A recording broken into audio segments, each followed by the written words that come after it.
ও ফাহাদের ex girlfriend. Fahad ওকে না বিয়ে করে আমাকে বিয়ে করছে দেখে ওর উপর রিভেঞ্জ নেওয়ার জন্য আপনার ছোট ছেলে সামিরকে বিয়ে করছে।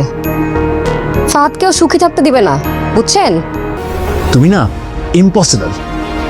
হ্যাঁ সেটাই, তোমরাই পসিবল, তোমরা সবাই পসিবল, আমি ইম্পসিবল খালি। Okay fine. আজ থেকে আমি এই পরিবারের কেউ না।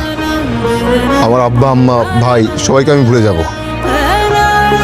আমার চেহারা আর দেখতে হবে না, আমাকে কখনো খোঁজার চেষ্টা। হ্যালো, আসসালামু আলাইকুম বন্ধুরা। এটা আমাদের গল্প নাটকের 29 নম্বর পর্বে কি ঘটবে এটার জন্য আপনারা অনেকেই কমেন্ট করতেছিলেন। আজকের এই ভিডিওতে আপনাদের বিস্তারিত জানিয়ে দেব, তাই আজকে ভিডিওটা একদমই স্কিপ করেন না, নাটনের সম্পূর্ণটা ভিডিও দেখার অনুরোধ রইল আপনাদের কাছে।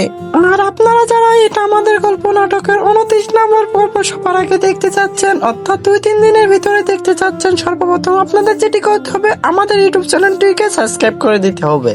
এটা আমাদের গল্প নাটকে এবার অনেক ধামাকা হতে যাচ্ছে 29 নম্বর পর্বে। প্রথমেই দেখতে পারবো সাইরা এবার সবার সামনে মেহেরিনের মুখ খুলে দেবে, অর্থাৎ সাইরা এবার সবার সামনে মেহেরিনের অপমান করবে। অর্থাৎ মেহেরিন যে ফারাদের এক্স ছিল এটা সাইরা সবার সামনে বলে দেবে। অর্থাৎ পরবর্তীতে সাইরা এবার সবার সামনে ভালো সাজার চেষ্টা করবে, অন্যদিকে মেহেরিনকে খারাপ বানাবে। অর্থাৎ ফারাদ এবার তার উপর অনেক রেগে যাবে। অন্যদিকে স্বামী চলে আসবে এবং সাইরার উপর অনেক রেগে যাবে। পরবর্তীতে স্বামীর উপর তার আব্বু অনেক রেগে যাবে, কারণ সে ফারাদের এক্স কে বিয়ে করছে এবং পরবর্তীতে স্বামীর আব্বু বলবে তাকে এই বাসা থেকে বেরিয়ে যেতে। স্বামীর রাগ ভাগ করে এই বাসা থেকে বেরিয়ে যেতে যাবে এবং পরবর্তীতে এটা আমাদের গল্প নাটকের 29 নম্বর পর্বটা আপনাদের জন্য অনেক ধামাকা হতে যাচ্ছে। সবার আগে দেখতে চাইলে আমাদের ইউটিউব চ্যানেলটিকে সাবস্ক্রাইব করে রাখুন। আজকে ভিডিওটা এই পর্যন্তই, আল্লাহ হাফেজ।